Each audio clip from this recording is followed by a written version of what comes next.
ሰላም ጤና ይስጥልኝ። ንጉሴ ጥላሁን ወንድማገኝ ይባላለሁ ከኖርዝ ካሮላይና።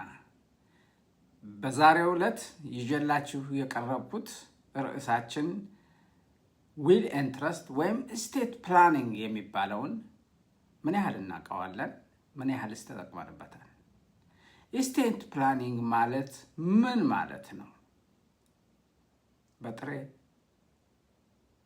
ሐሳቡ ስቴት ፕላኒንግ ጥሪታችንን የለፋንበትን ንብረታችንንና አለን የምንለውን ዋጋ ሊያወጣ የሚችል ማንኛውንም አሴቶቻችንን በሙሉ ለመቆጣጠርና ህጋዊ ባለመብትነትን ለማጎናጸፍ የሚያስችለን ህጋዊ ሂደት ሲሆን በመጨረሻ ጊዜም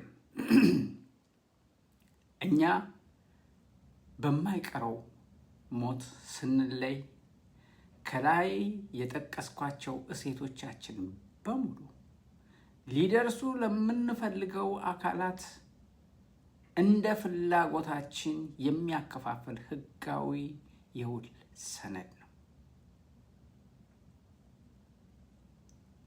ዊል ኤንድ ትረስት የሚያስፈልገው ሰው ማን ነው?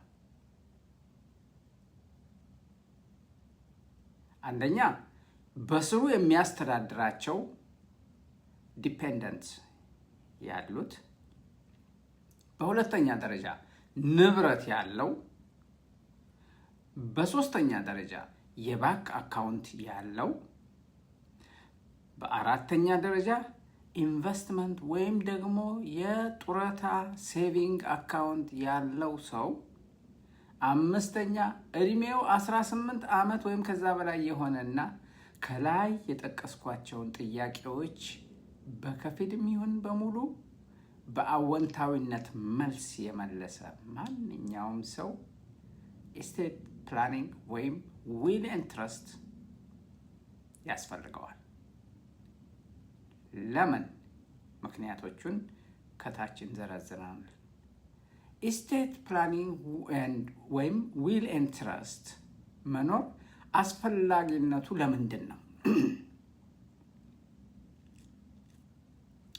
ከዚህ በታች ካሉት ውጣ ውረዶች እንዲገላግለን ነው። ማንም ውጣ ውረድ እንዲኖርበት አይፈልግም በህይወቱ ውስጥ። አንደኛ በገዛ ንብረታችን የፍርድ ቤት ጣልቃ ገብነትን ያስወግድልናል። በሁለተኛ ደረጃ ንብረታችን እንዳይታገድ ወይም ፍሪዝ እንዳያደርግ ያደርግልናል። ሶስተኛ ረጅምና እልህ አስጨራሽ የፍርድ ቤት ውጣ ውረድን ያስቀርልናል። ቀላል ነገር አይደለም ይሄ።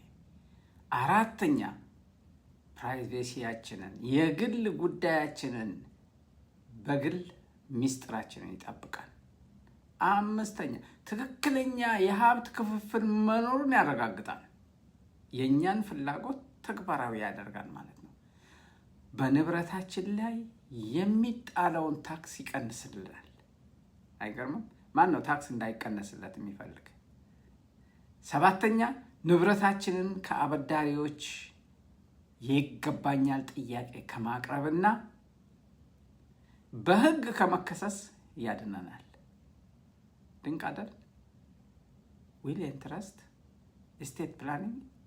ከዚህም ባሻገር ከትረስት ጋር አብሮ የሚመጡ ነገሮች ምንድን ናቸው?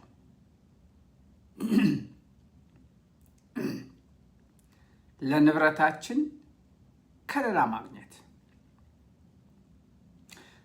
በሁለተኛ ደረጃ የሜዲካል ፓወር ኦፍ አቶርኒ ወይም ደግሞ አድቫንስድ ዳይሬክቲቭስ ማግኘት፣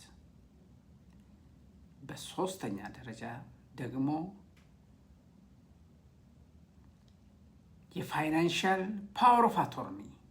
ብዙ ሰዎች ፋይናንሻል ፓወር ኦፍ አቶርኒ ባለማስቀመጥ እነሱ በሚሞቱበት ጊዜ ንብረታቸውን ባንክ ወርሶት ቀርቷል።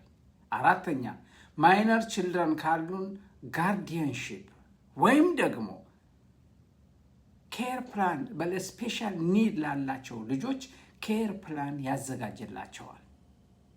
ለምሳሌ እንደ ኦቲስቲክ ችግር ያለባቸው ልጆች። በስድስተኛ